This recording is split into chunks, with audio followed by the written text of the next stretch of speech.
Hello, everyone. My name is Cameron, And I'm Brett. and you're listening to The Last Alliance, a Rings of Power podcast. We know it's a dangerous business going out your door or when choosing a podcast, but we're glad you've joined our adventure as we discuss The Lord of the Rings, the Rings of Power.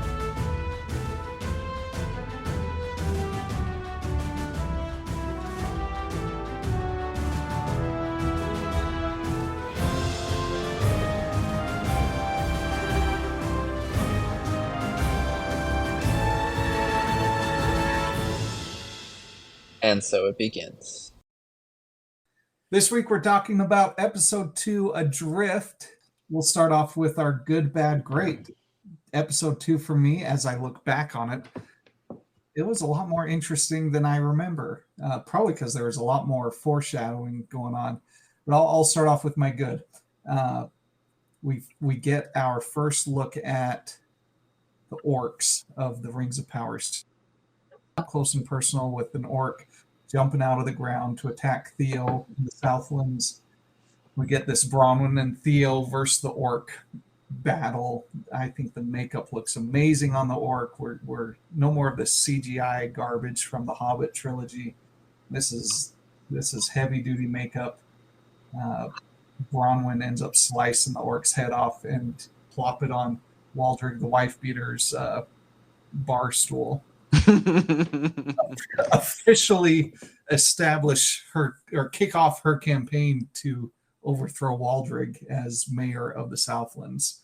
I think from when I watched it, I at first had mixed feelings about the orc, to be honest, because I agree with you. Like, the makeup was good. I think it might have been just the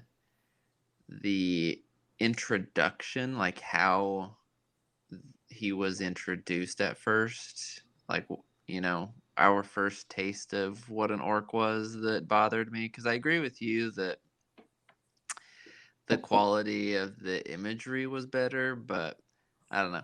It could also be that I was like asking myself the whole time, is this an orc or a goblin? Because, you know, you had seen, I mean, in my mind, traditionally goblins are the ones making tunnels underground more than orcs are, and you saw the nail that he pulled out of the tunnel wall.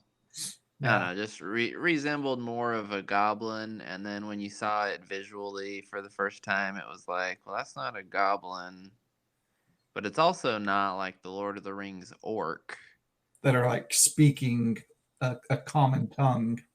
Exactly. It was like some bastardization hybrid of the two. I don't know, but I agree with you that the image quality and the non CGI was pretty good on it. Yeah. What about you? What's your good for the week?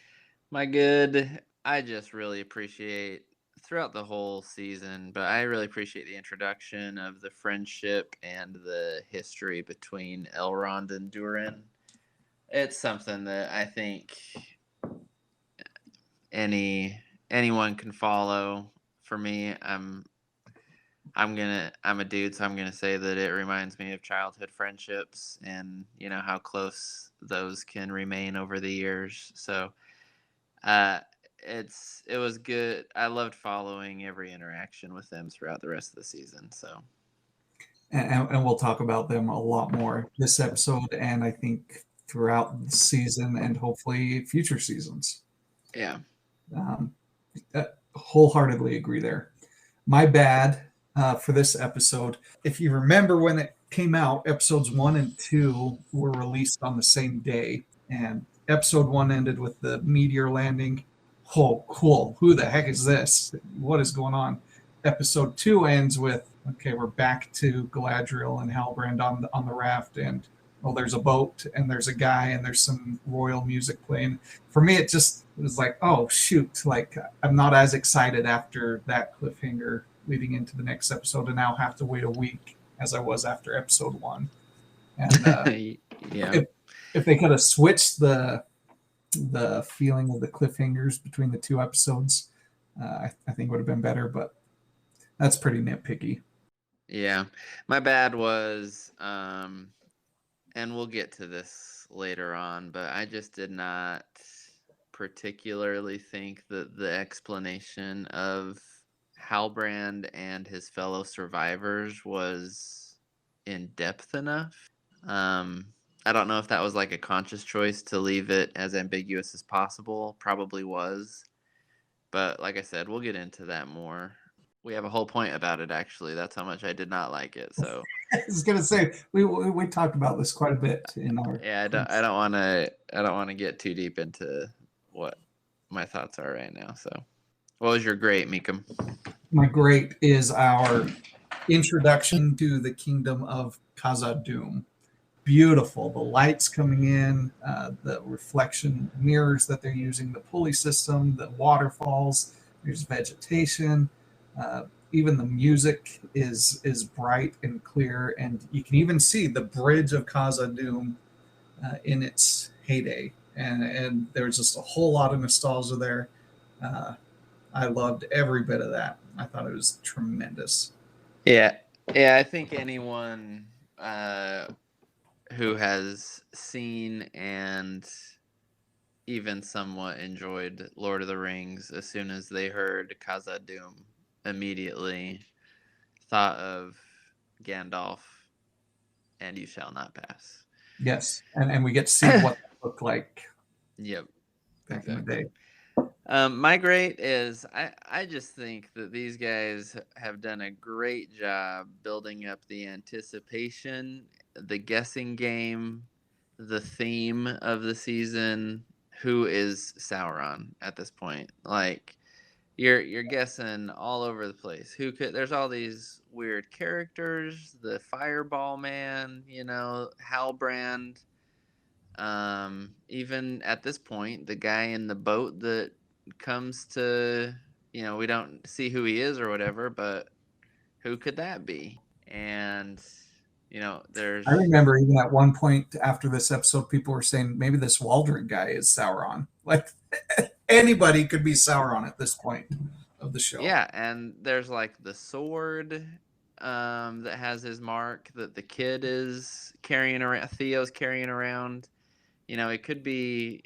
There's just so many possibilities. I think they're doing a great, and not only are they keeping the possibilities open, I think that they're doing a good job of subtly, indirectly pointing the viewer to that guessing game. Like that's always a question in the back of their mind of, is this guy Sauron? Who's Sauron? When are we going to find him? So I think they're doing a good job with that. Next topic, we want to dive into a little bit more about the Galadriel meeting Halbrand and that whole, I guess it's a few segments, but that whole storyline. And when you watch it and you see that she just jumps out of her boat and starts swimming, no coast in sight. And in the back of your head, obviously, that Valinor is far enough that Joe Schmo picking up his fishing boat is probably not going to make it there on a leisurely Wednesday. So I had the question, like, how far did she swim? Is there any way to know that? We asked Matt to give us his best guess. What'd you come up with, Matt? Right. So looking at a map, they had the little distance marker down at the bottom to help you gauge. So I took my carefully measured ruler that was a piece of paper, and it measured out to be 1,000 leagues from the Grey Havens all the way to the edge of the map, which we're going to say is Valinor, right? Looking it up on Google, 1 league equals 3.4 miles. So Galadriel had to swim 3,400 miles in order to get back to the Grey Havens. That's the distance between New York City and London. So that's just to the edge of the map, right? And then wasn't it, because Numenor is on the map, right? Just farther south. How far was it from Numenor to the coastline? Do you remember that? That was about 1,200 leagues. So we're talking at a minimum 3,400 miles, New York City to London. Now, obviously, she didn't swim that whole thing because she got picked up by Halbrand's raft. But just to know that So what we're saying is she is the queen of rash decisions, but she's going to own it. she is, and rash decisions, but also confident as heck. And even more than any of that, she has got a fire unquenchable to murder Sauron at all costs. When she meets this guy, he better look out. He's Yep, exactly. he's toast. So yeah, that was my first question. I think after that, you just start asking yourself, like, who are these people floating around out here, right?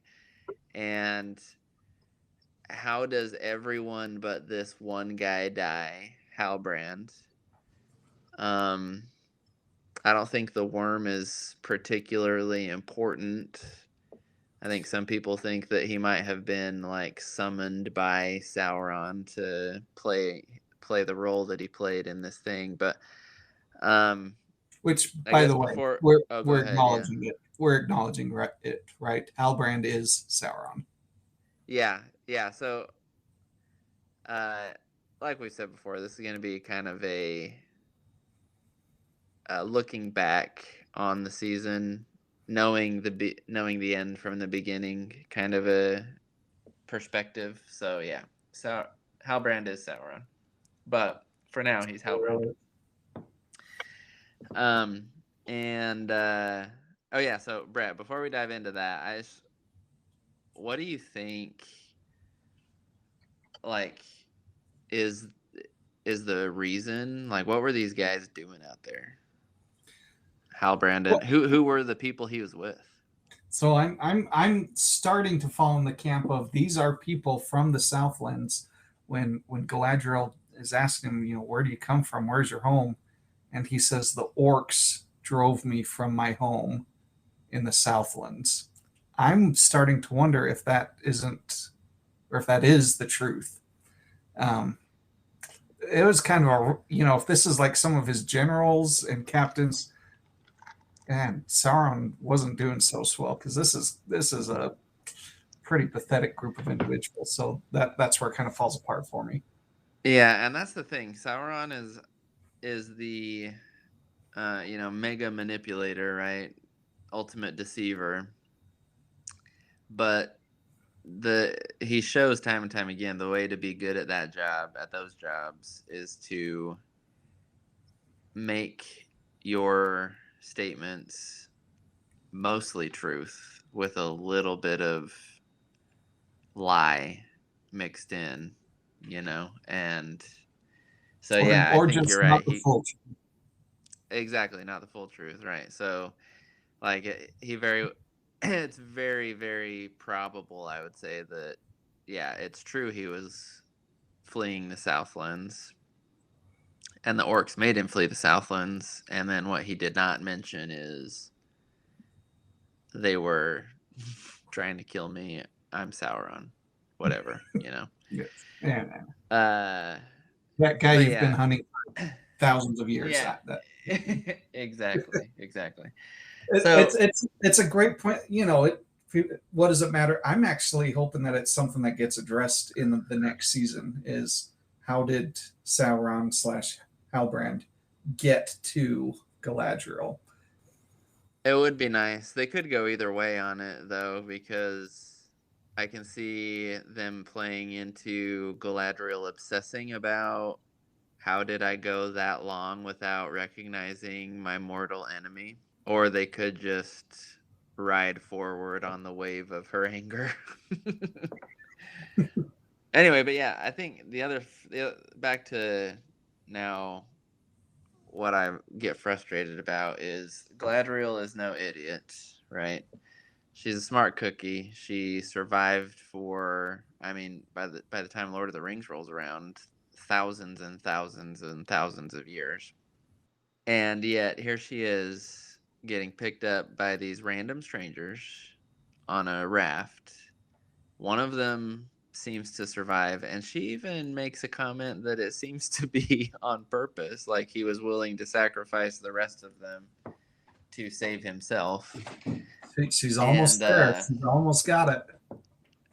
Exactly. And then the line of questioning just completely dries up the moment that he mentions that he's from the Southlands, was driven out by the orcs, and then, subsequently she sees the crest, and he's got the crest of the King of the Southlands, and immediately just is like, I don't even care about all, at least, doesn't show. I don't even care about who you guys were, why you guys were here. I just know we're here now, and if you have a beef with the orcs and have the potential possibly to unify and militarize the people of the Southlands against my mortal enemy, then say no more. Literally, say no more. Well, you mentioned she's already hatching in her mind this idea of, we're going to go to Numenor, we're going to get this army, we're going to sail down there, we're going to have 5,000 troops.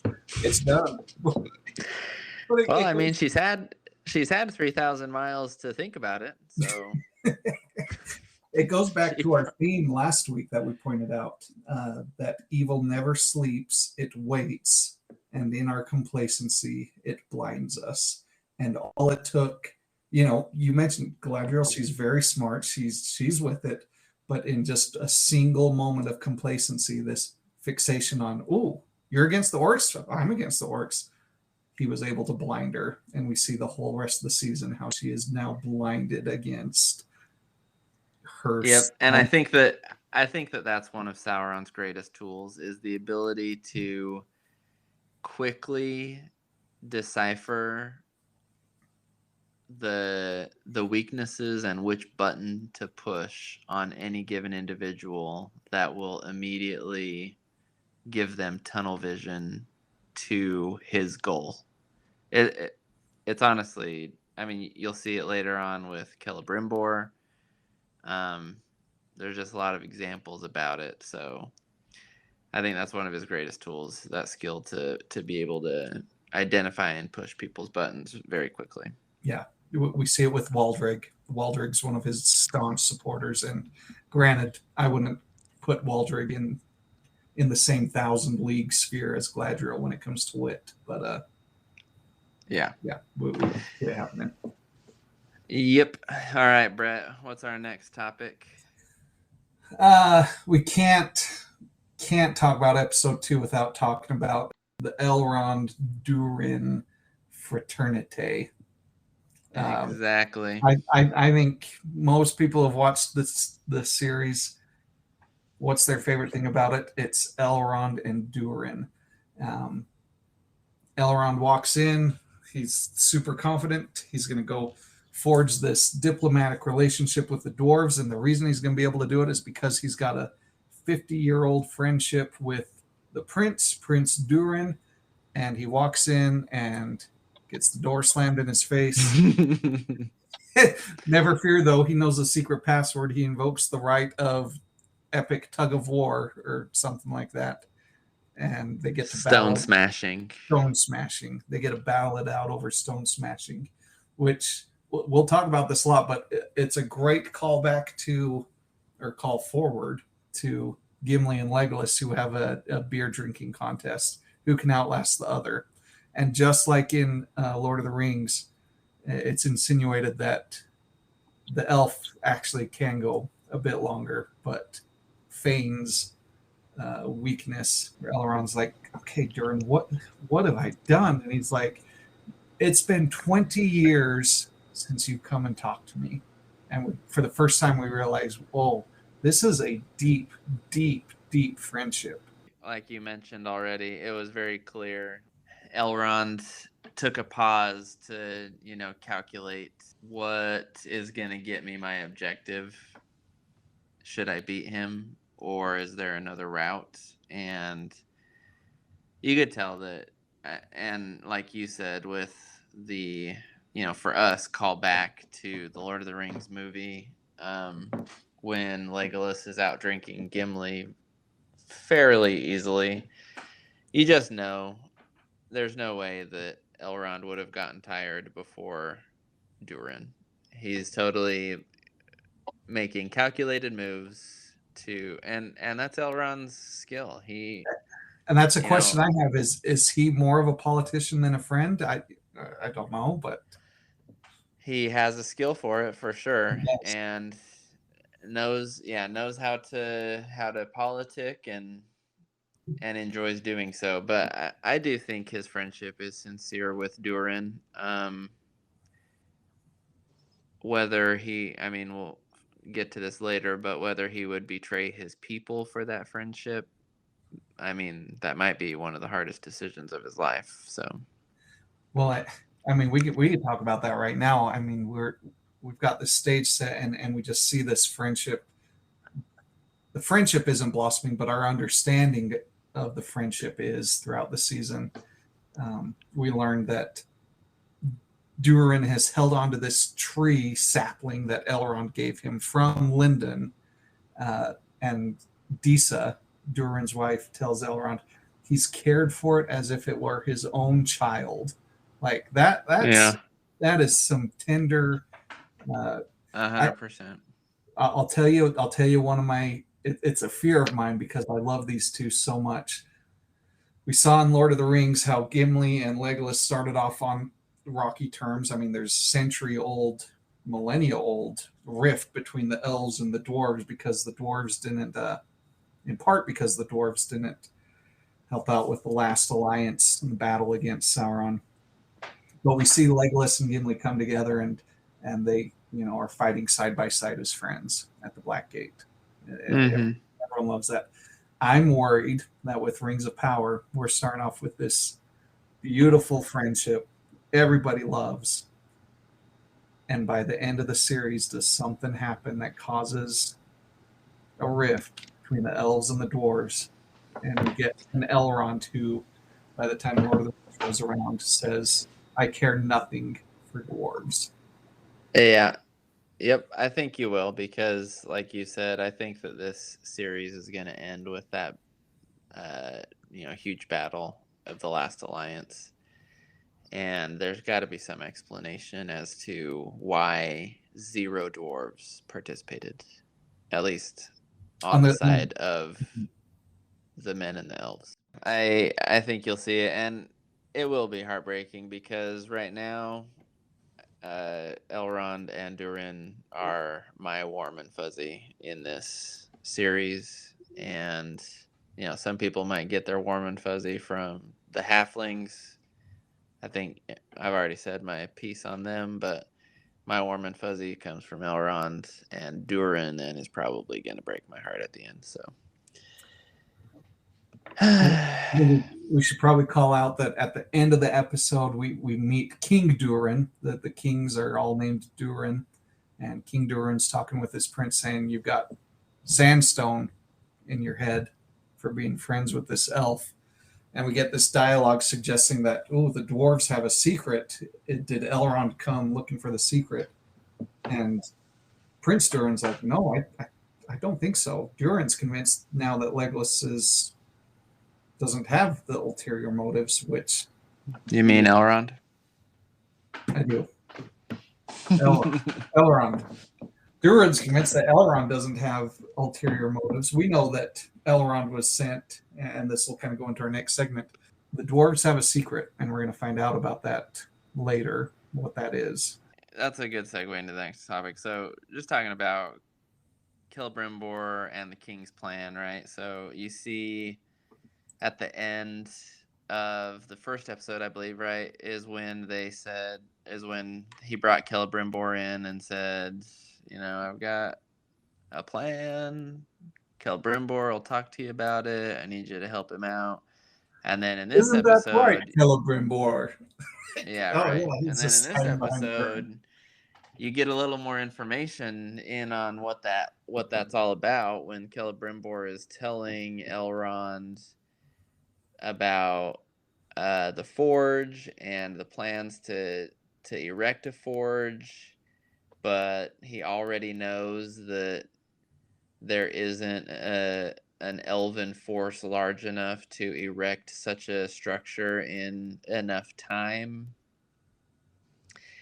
And so, I mean, at that point, you're asking the question, like, okay, so what is Elrond going to do about that?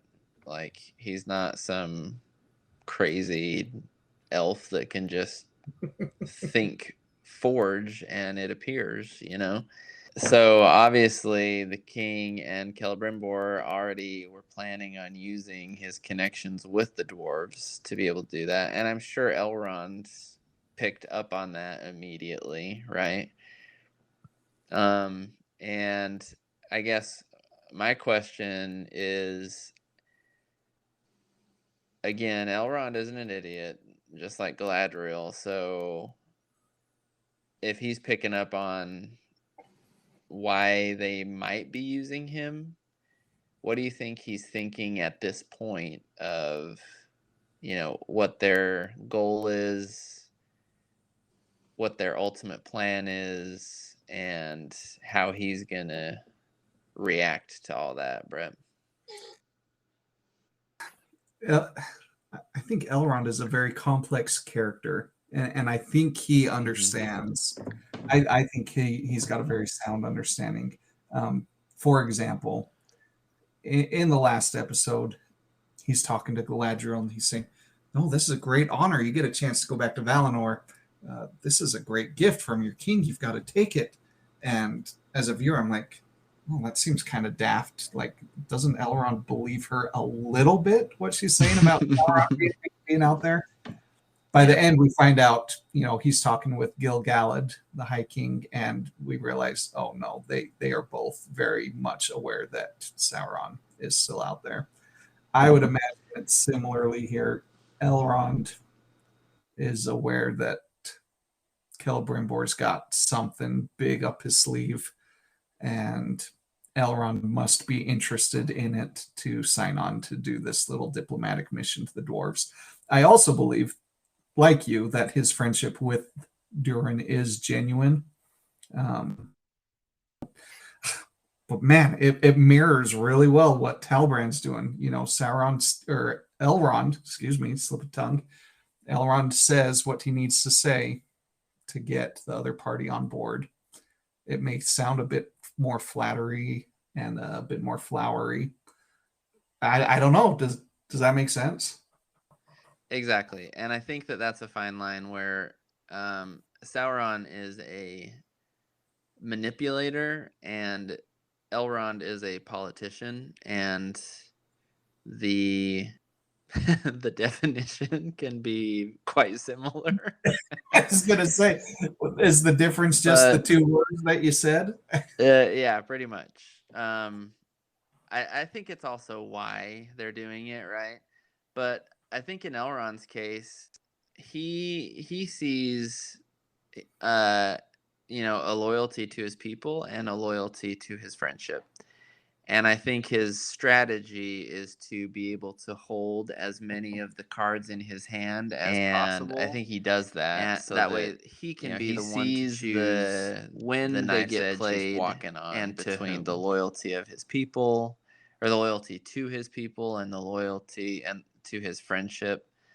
And I think he feels that he can continue to walk that knife's edge if he is kept in the middle. So I think that's why he does what you're saying of, the similarity with Sauron of just saying enough to get the pieces moving. But I think that that's his motive for doing so. So it definitely seems like we have a bit of a theme here with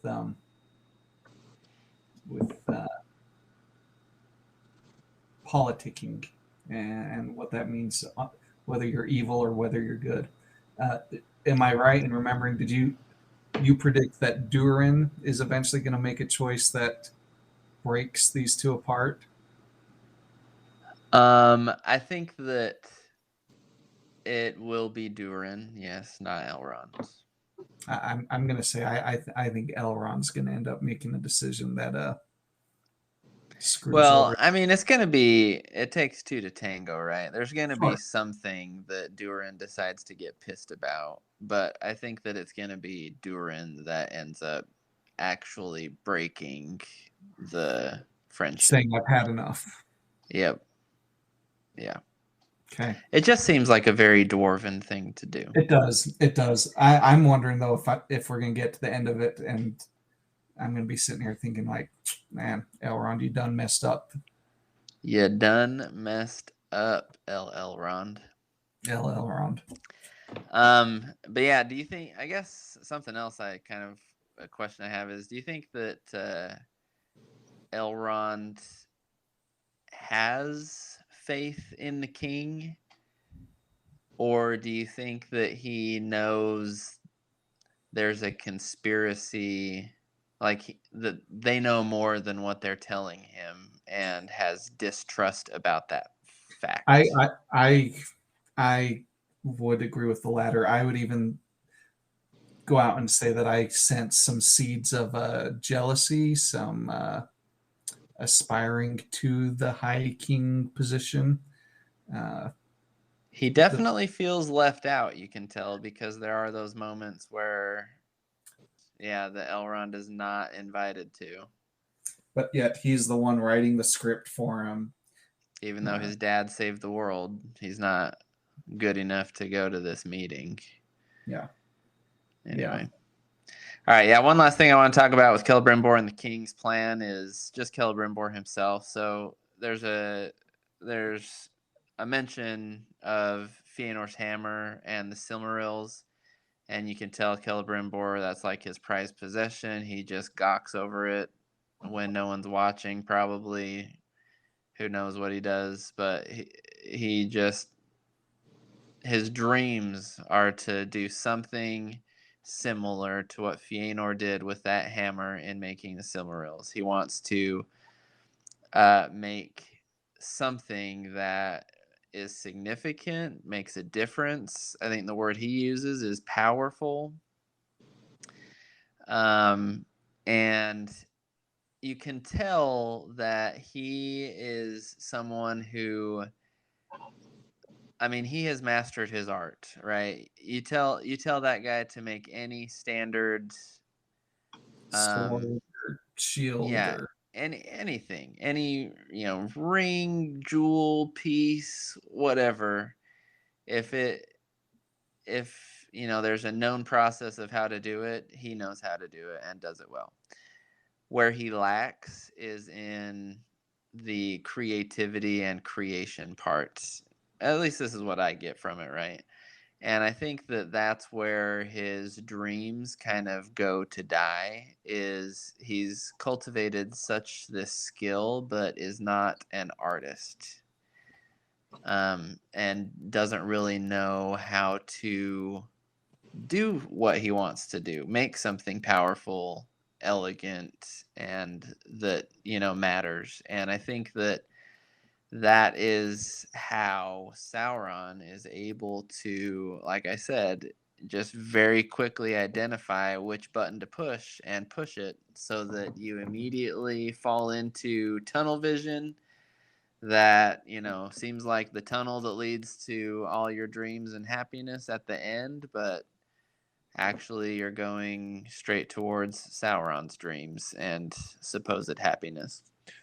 And it's a skill, and I just think this is the trap that Celebrimbor has fallen into of, his whole life, his whole existence. This is what he's been yearning for, and Sauron finally gives him, the idea, probably in a way that Celebrimbor thought it was his own idea, so that he's even more gung-ho about running with it. But anyway, what are your thoughts on that, Brett?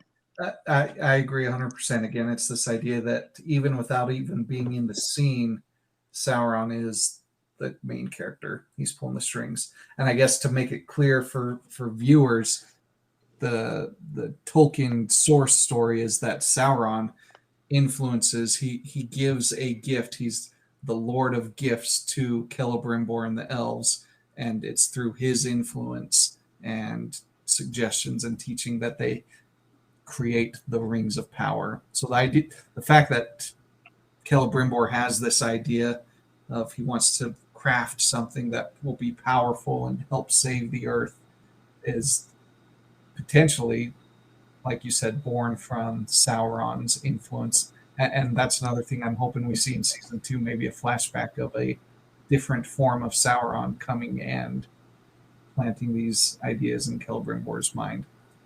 Yeah, of mention, like Brett was saying, some of the source material would indicate that Sauron is somewhat of a shapeshifter and is known by multiple identities among the elves, among the men of Numenor, among the men of the Southlands.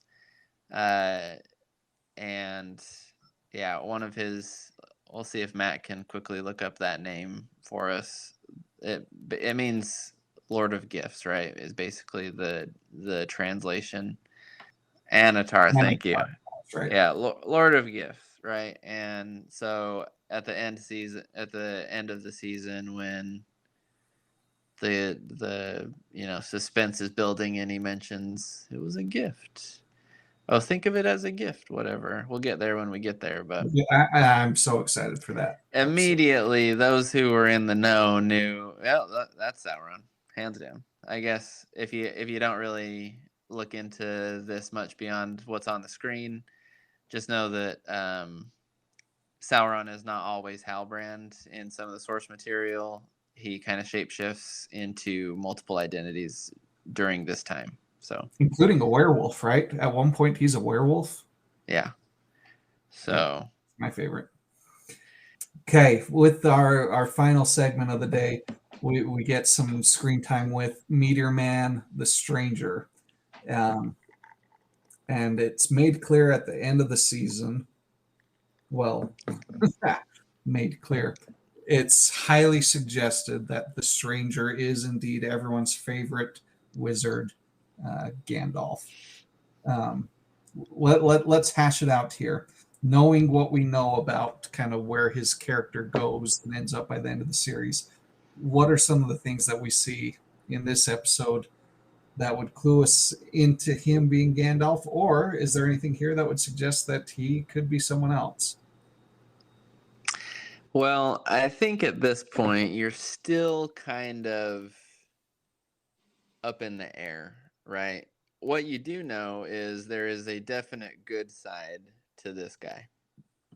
I would even say maybe mostly good, right? The bad stuff you've seen about him is just some scary displays of him manipulating the nature around him and killing off some fireflies.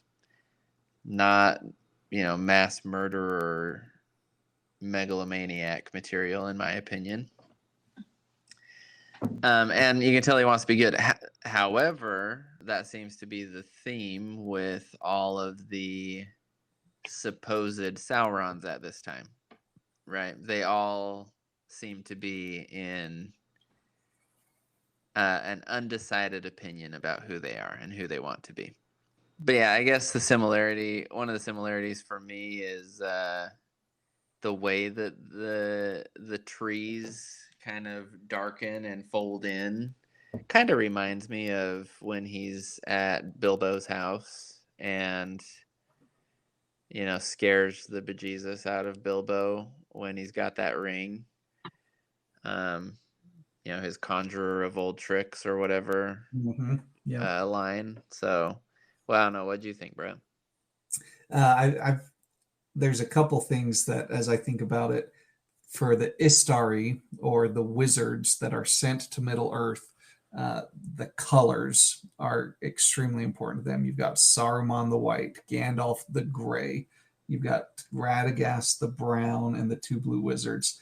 And right from the get-go, our friend here has a gray cloak. I got to think that's the color is so important to this class of race that's got to mean something.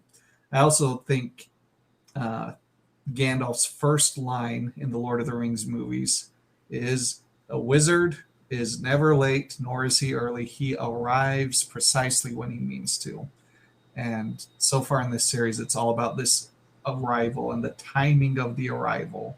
It happens right when Galadriel jumps into the ocean. This guy has a knack for arriving precisely when he needs to or is meant to. There's some good connections. Yeah, and just as a reminder, the Istari or the wizards are all Maya, right? So that middle, as is Sauron, right? Yeah, as is Sauron, that middle race between the Valar and the Eldar, the elves. So, and yeah, it kind of makes you think that he's Gandalf, but you're still up in the air at this point. My thing, though, is what is the deal with the constellation that he keeps going on about? And then why does it make a point to tell you, in the subtitles or the closed captioning, Mana Ure, which is kind of unclear as to what it might mean, but it could mean, what fire, which fire, question mark.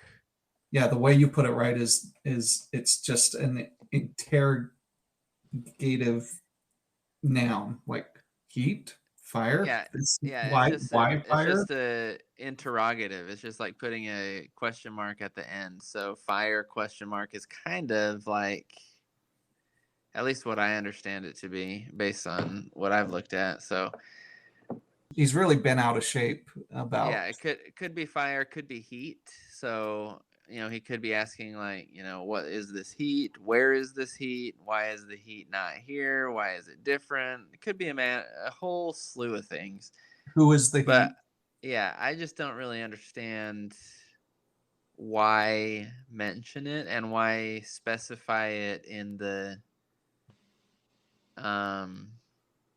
subtitles. Maybe season 2 will have some callback to that. I don't know, but there could be some connection, like you have said, with the Galadriel up at the in the north, where she says, come this way, it's colder. It's there's more evil this way. It could have some connection with, as it gets later on in the season, we start hearing a lot more talk about the unseen world. Yeah. It could have some connection to that. Because I don't really know exactly what they are meaning by the unseen world at this point. So we'll see what that's all about as well. We do know that had Poppy been able to speak Firefly, which she informed me, unfortunately does not speak Firefly. I don't know what kind of a halfling she is, honestly. I thought that was like Harfoot 101. To speak Firefly. She strikes me as a Harfoot who maybe doesn't do as well in school as others might. I mean, she's obviously a great caretaker of the Fireflies, because it just broke her little heart that he would dare sacrifice them in his ability, in his efforts to communicate. which is a callback to Gandalf whispering to little insects. The other thing I did want to point out. Oh yeah, I didn't even draw that connection. That's a good one. The last thing I thought I'd point out, as Nori and Poppy are carting the stranger away, and Poppy's lecturing Nori. Apparently, Nori has a propensity for going out of her way to save people, which is very much against the Harfoot way. Poppy's like, "You do this all the time." Nori's like, "No, I don't." She's like, "Yes, you do. This isn't some baby eagle with a broken wing." Nori says, "That was one time."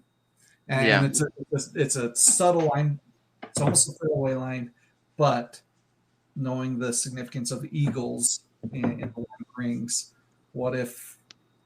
And the tie to Gandalf specifically. Yes. What if the Maya, the Valar, see little Nori Brandyfoot taking care of a baby eagle and saying, that's who we're going to trust with the care of our disminded Gandalf, and help possibly him Possibly. That's a little far for me, but it is possible. That's what I'm going to stand strong on that one. She was chosen Okay. to do it because she took care of a baby eagle's wing. Okay. So one last thing with the stranger here at this point that I want to ask you is, so we kind of get, or we've already gotten a glimpse of when Gandalf the Grey died, right? And came back as Gandalf the White. We saw that he kind of needed his memory jogged a little bit. He lived 1,000 lifetimes in that span. Allegedly. I think the shrooms were just pretty good. But why, I guess, is it like just was the Lord of the Rings interpretation of that process a bit of a time warp? Or why do you think there's such a huge difference in, this guy goes the whole season not really knowing, he still doesn't know really who he is, as he's walking off to the east with, little Harfoot by his side. So why do you think that there's such a discrepancy between those two? I think it's because it's a season versus a 3-hour movie. A movie, yeah. Matt, you have a thought? Yeah, so in the Two Towers, when Gandalf is talking about coming back, he says that he was out of time and space. So he was just not in the current flow that we're used to. So it could be part of Eru Ilúvatar being able to control everything.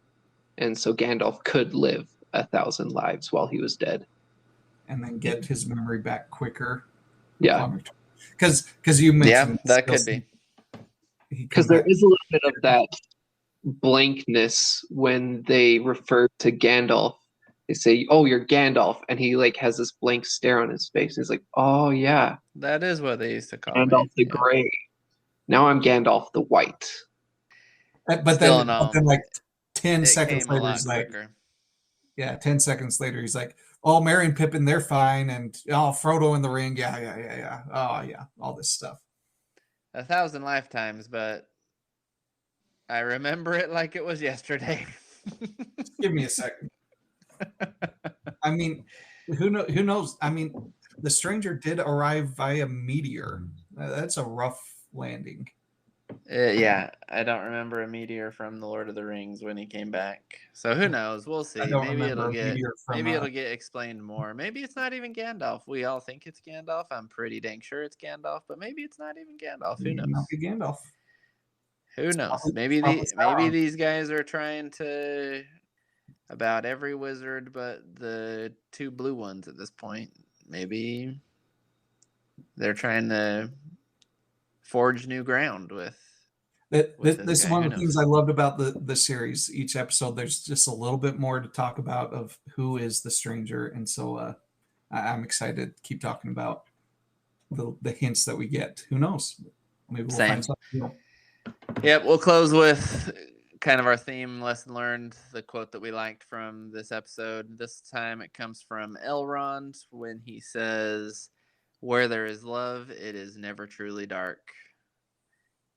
I just love how they include these. Yeah, I love how they include these little nuggets in each episode. I hope they keep that up for season 2. So, and it's so true.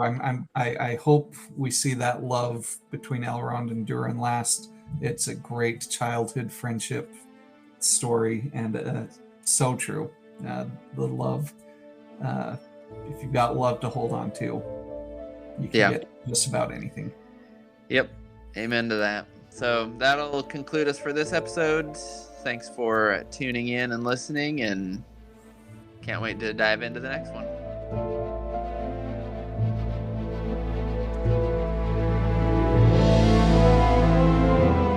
Thank you for joining our fellowship on this episode of The Last Alliance, a Rings of Power podcast. And if you enjoyed this episode even half as well as you should have liked, or liked half of it half as well as it deserved, please subscribe, comment, and share. We'll see you next time.